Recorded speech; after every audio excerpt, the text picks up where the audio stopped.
Today we're going to talk about a very specific issue that is the Shinto weddings. Now, it's very hard to speak about a Shinto wedding if you never had one. So today we're joined by Asher, who actually had two Shinto weddings. So who better than him could describe it to us? And so welcome, Asher. Could you please introduce yourself and tell us a bit about your experience? Yeah, sure. Thank you. My name is Asher Alexander Smith. I'm from the United States. I got married to a Japanese woman and then subsequently divorced. That marriage was actually at Itsukushima Shrine in Miyajima. And then the second wedding was just recently, this month, at Kasuga Shrine to my new wife. And they're both Japanese. Would you tell us a bit what is so peculiar about the Shinto wedding? As we know, as we all Westerners, I mean, we have the typical image of the Western wedding, the Western style, the church, and the many guests, and the party and everything, the drinking. How's the Shinto wedding? Is that any different?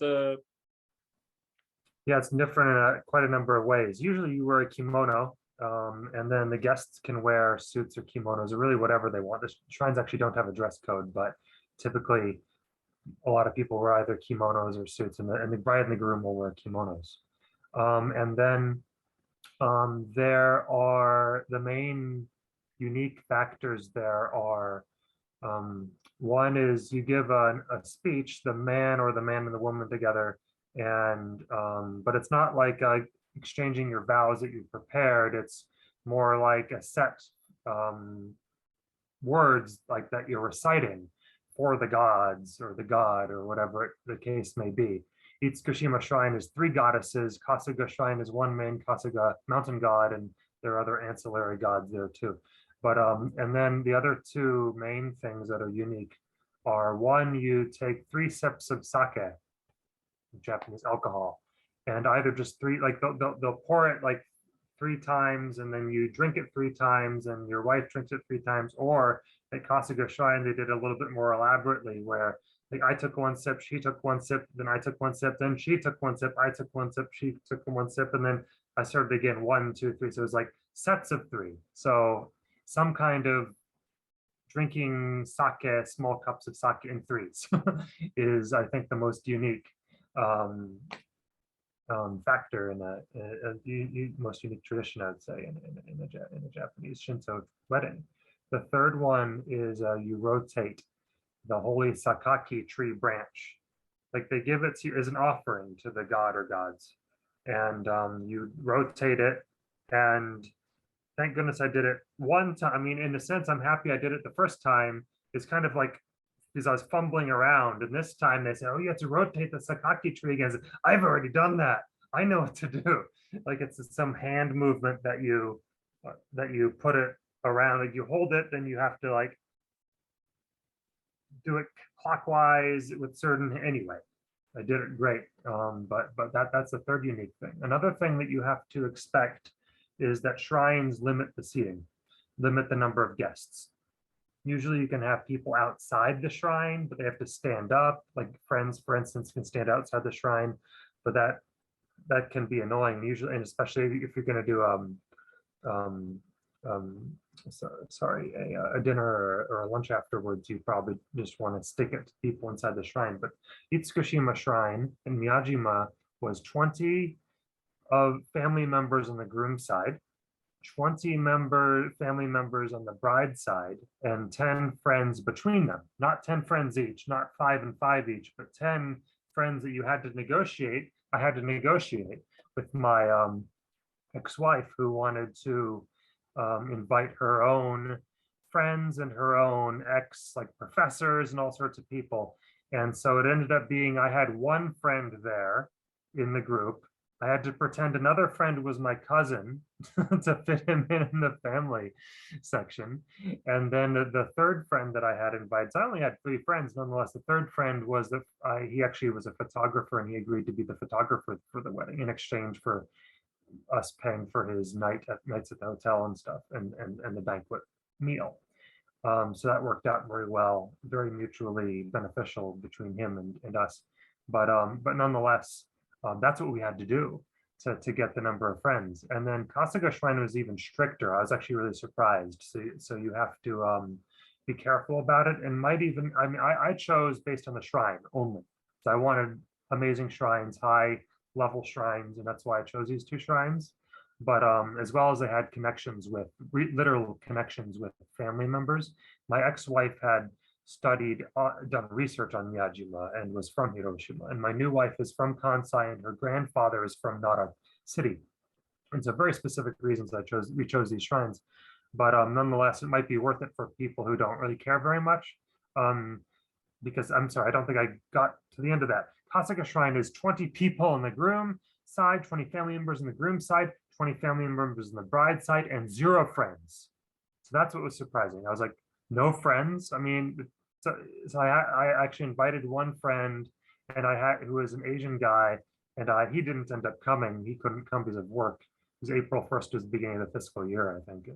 But anyway, I was planning, I told them you can either stand outside for an hour or 45 minutes or whatever, or I got her family to agree to pretend that you are their cousin, because I had already done it before. And as long as everybody knows in advance, then there might be, it was ironic at my first wedding, because when my friend who was pretending my cousin came in, we all, the shrine, the priest there had us do self-introductions. And this is somebody who just a little bit before had introduced him to everybody as my friend. And then we went down the line, mother, father, whatever. And then it went to him. It's, oh, I'm Ralph. I am Asher's cousin. And I could see my ex-wife's uncles and aunts, and it's like, what? They were confused. So there's finagling that you can do, and there's no way for the shrine to really know. It's especially if it's a white person. It's like, you know, who are they gonna know if that it's actually my cousin? But yeah, those are the general things involved in a Shinto wedding that I think are pretty unique. Great. So tell us a bit about the cost. What is like generally a figure, an average figure that the couple would have to spend in order to go through this Shinto wedding? And of course, if you don't know Japanese, it's hard to figure out the best deals and stuff. The shrine itself is not so bad. If the basic fee at a shrine, to have it at a shrine, is about $1,000. It's 100,000 yen.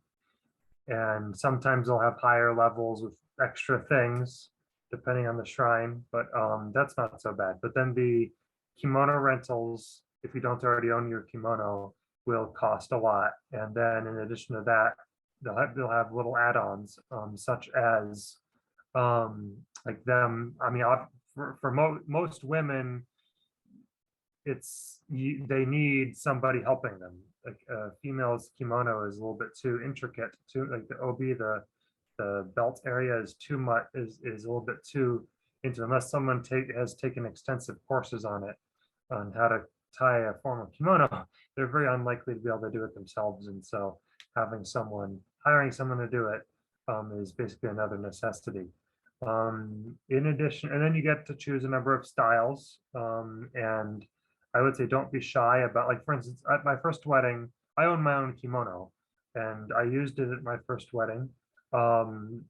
Kimono rental places will like to get more money out of you, and one way is they'll say, for instance, so my kimono is navy, and I got it particularly because it's okay for a wedding. It's not perfect, but you can use it at a wedding. It's formal enough.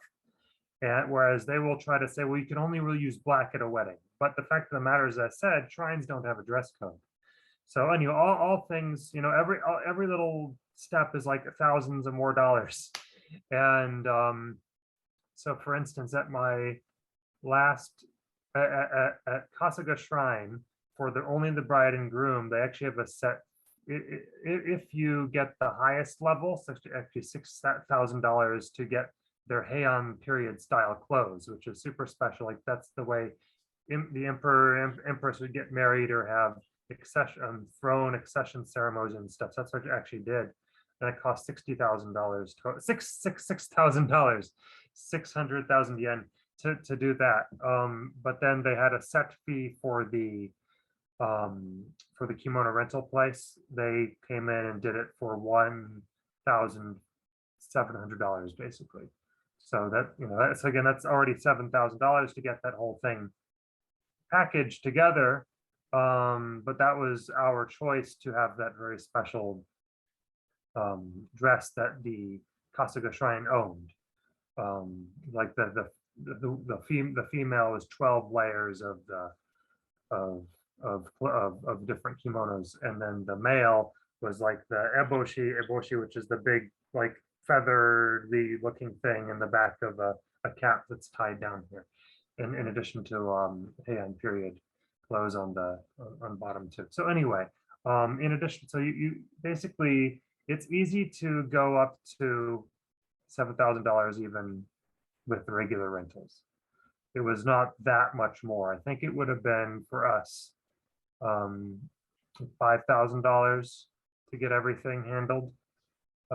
Because it's like in addition to the basic kimono for the woman, there's also, do you want to do the overcoat? Do you want to do a regular one? Do you want to do a color one, which is $1,000 on top of the regular fee? Which, by the way, we wanted to do that, but we did it on our own.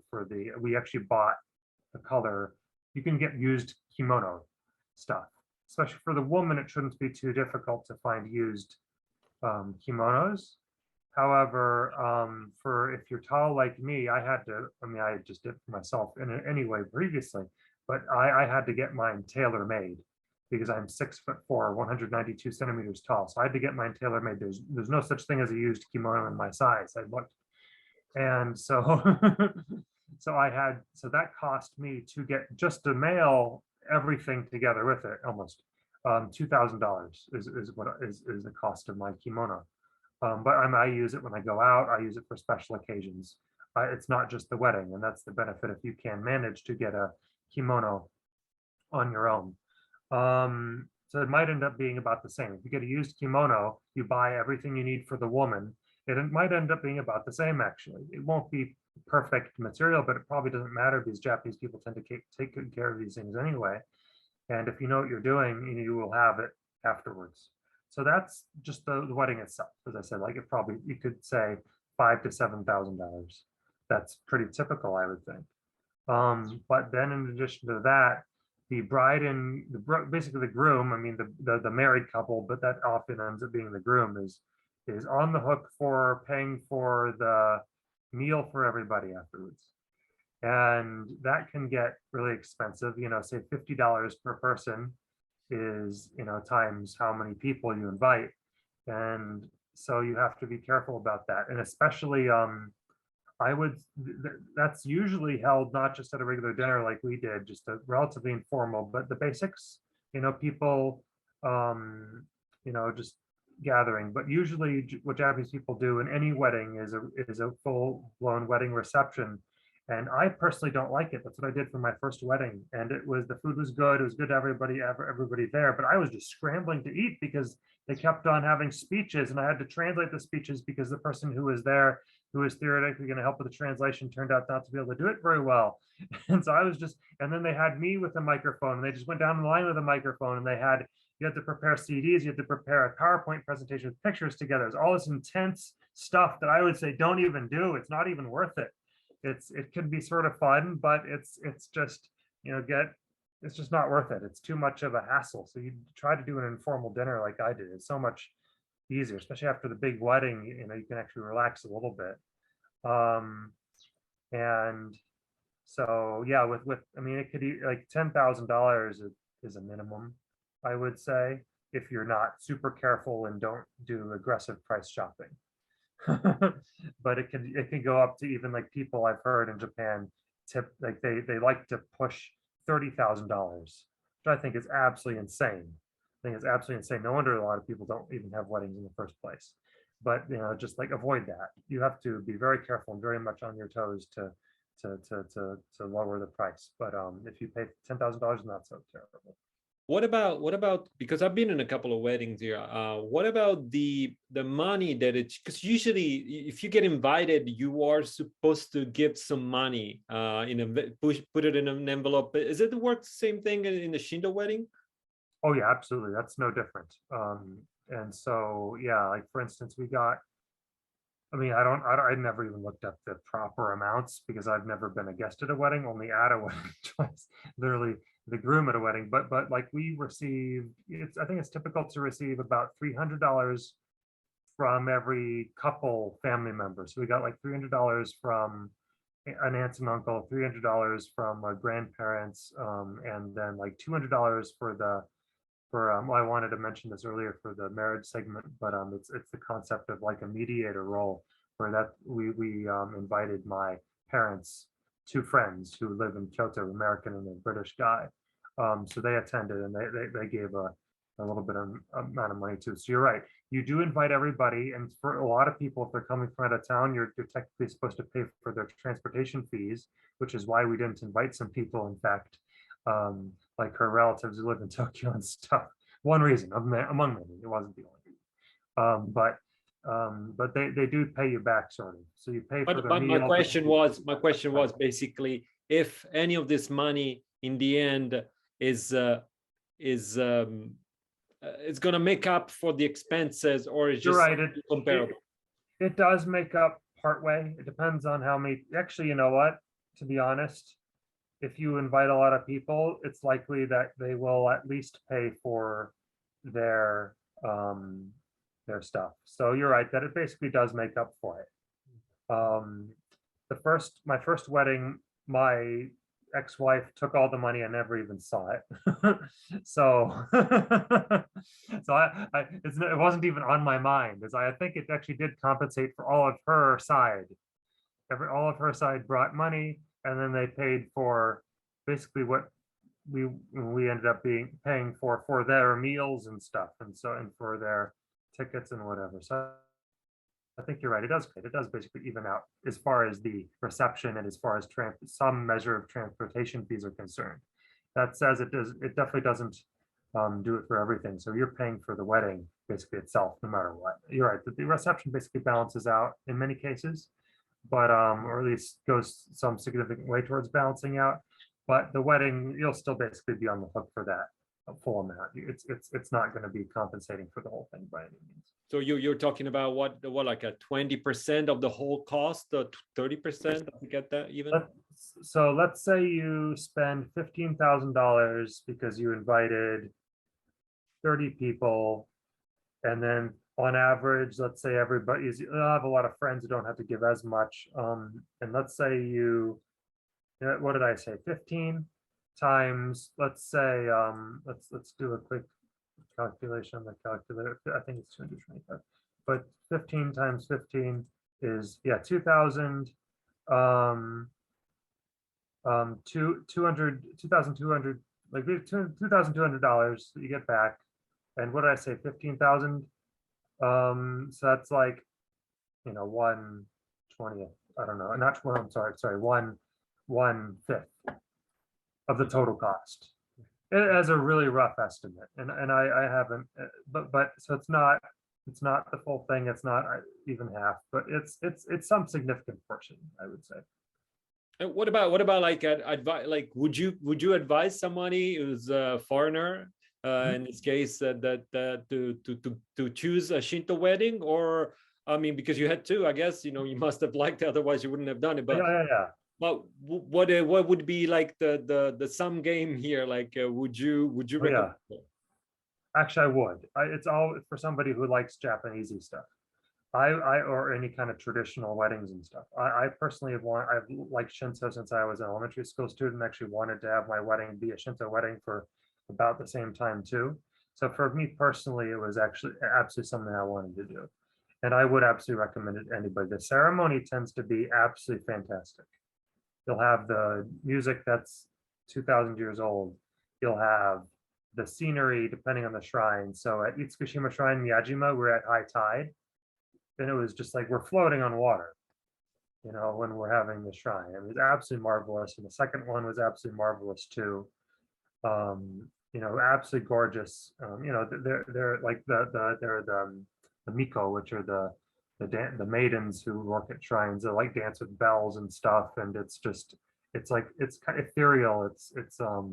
It's really kind of magical in its own way that you have these 1,500-year-old traditions that are right there in front of you for your own wedding.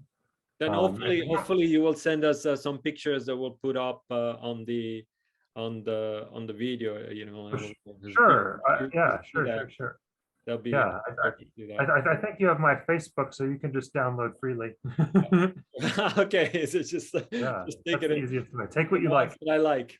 All right. Yes. Well, I think that that was great. That was a great explanation of it all. And let's keep in touch. You know, because I know Yeah. you're going back to US with your wife, and I guess that's going to be a new, a totally different culture. Yeah. And it might be curious, you know, to see how much your wife actually fits in the American Oh, culture, yeah, yeah. what she finds strange or like new Huh? or better or worse. You know, that'd be Sure. a lot of fun to know about that. Yeah. I hope everything will go well. Fingers crossed. All right. Thank you so much.